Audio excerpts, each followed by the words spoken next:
Genetic research indicates that people can live up to 144 years. Proper diet, exercise, and parasites can extend life. During an archaeological excavation, a parasitic organism is found in an ancient layer of soil, capable of halting the aging process of its host.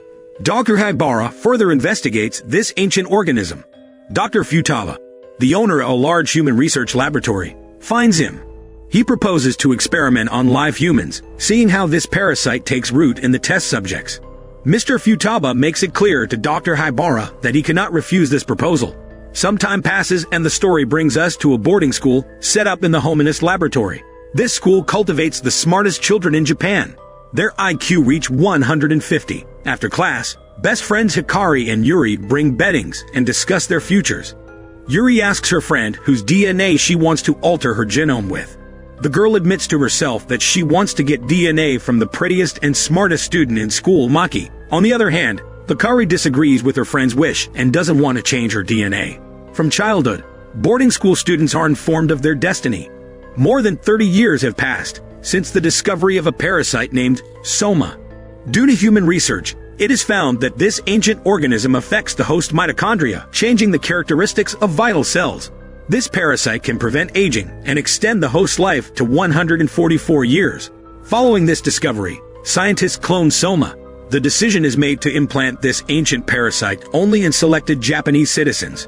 Those of good physical fitness and high IQ students of Hominist boarding school are separated from their parents at a young age and have soma implanted in their bodies. From then on, they are prepared because they will have to devote all 144 years of their lives to working for their country. Hikari is the only foster child who disagrees with her destiny. In a conversation with Yuri, the girl recalls her father's stories about the world outside the walls of Hominist City.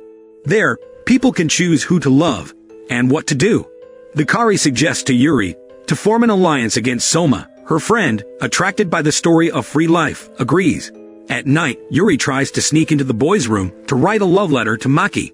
An alarm goes off in the corridor, and the girl is taken away by the boarding school security. Her letter also falls into the hands of a teacher. The next day, Yuri is absent in class. The teacher tells the students that what Yuri did was foolish and should not happen again.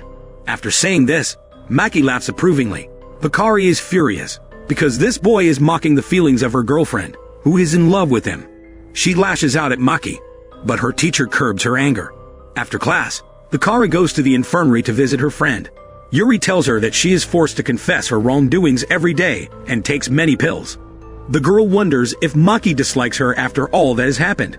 To avoid upsetting her friend, Hikari has to lie and say that he is worried about her. Yuri asks her friend if she has second thoughts about forming an alliance against Soma. The girl admits to Hikari that she doesn't feel like she's living her own life. Hikari hugs her friend and tells her that she believes they can make it out. A few days later, Yuri returns to her school. Hikari, overjoyed, runs to greet her friend, but she doesn't notice her. She stands in line with the other students to buy food, her expression emotionless. Hikari tries to call her friend and asks her about their alliance. Yuri pretends not to understand what the girl is talking about and continues to coo. Hikari realizes that her friend has been brainwashed, and she is now alone and resisting human control. The girl steals some bedding and ties it into ropes with strips of cloth. She ties one end of the rope to a pipe and the other to the parasite, Soma, on her back. Hikari jumps off the chair, pulling the parasite off herself with the rope, screaming in pain. Mr. Futaba meets Dr. Haibara again and tells him about Hikari's experience. For the first time in 30 years of human experimentation, a host decides to rid themselves of the ancient parasite. This troubles Hominus, so the man asks Dr. Haibara to influence this girl to change her view of Soma as soon as possible. Meanwhile, Hikari is taken to the hospital ward, where she is forced to take medicine. Considering the effects of the drugs on Yuri's mind, the girl only pretends to swallow the pills. Hikari arrives for her first appointment with Dr. Haibara, a man who tries to make the girl like him and says he will help heal her mind. Hikari looks around and sees her teacher and Dr. Futaba watching them carefully. The girl refuses to speak, and Hikari suggests that she continue at another time. The doctor asks Hominus' boss to have a session with her alone in Hikari's room, so that the girl can relax and open up. One of the things that concerns Dr. Futaba is that Hikari agrees to accept Soma again. As a result, the man made a concession and allowed the doctor to speak to the girl alone. Dr. Haibara tried to speak to Hikari again, and this time the girl returned the favor. The man assured the student that she would soon be well and return to her friends. Hikari told the doctor that she no longer had any friends. The man then asked the girl to tell him what she needed to do to make her feel better. Hikari confessed that he wanted to see the world outside Hominis.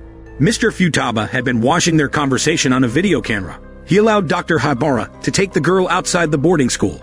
After the walk, the doctor takes the girl to his house. She asked the man to read her a story that her father used to read to her as a child before she went to bed. Listening to the story, the girl falls asleep peacefully on the doctor's shoulder. After covering the girl with a blanket, the man hurriedly began packing tin food and water bottles into his travel bag. His packing was interrupted by Mr. Futaba, who came uninvited to his house. He told the doctor that he had decided to come to see Hikari himself to ensure that nothing would happen to her. Mr. Futaba thought that Hikari was a perfect specimen for research, so he planned to implant Soma directly into the girl's spinal cord so that in the future she would no longer be able to cut off the parasite herself. At a loss, Dr. Haibara asks his superior when he plans to implant the parasite. But Mr. Futaba rudely interrupts him. He reminds the doctor that he must make Hikari realize the full benefits of Soma and advises the man to do his job. The men's screams woke Hikari up. She looks at the doctor in horror, realizing that she cannot escape her cruel fate. The next day, Hikari lies in her room, waiting for the operation to implant the parasite. Dr. Haibara hides her face behind a mask and walks up to her. He tells the girl that the big world out there can hurt unprepared people like her. But it was also wrong for anyone but herself to control her life. The doctor takes off his hospital gown and Hikari sees that he too has a Soma implanted in him. The man says he doesn't want the girl to suffer like he did. The doctor hides the girl in a dirty laundry cart and secretly takes her out of the boarding school. There, Hikari is taken care of by Haibara's friends, who take the girl away from Hominis. At the end of the movie, we see Hikari's memories of the day she was allowed to leave the boarding school with Dr. Haibara. They go to an amusement park, where they ride the carousel and have a lot of fun. Then, Hikari confesses to the doctor that she has finally realized the freedom her father told her about when she was a child. It is these memories that help Hikari decide to escape from her detested boarding school and experience freedom again. The same journey also prompts Dr. Haibara to stand against Hominis and help the girl escape from the evil corporation's clutches. If you enjoy this video, please give a like and subscribe our channel. Thanks for watching.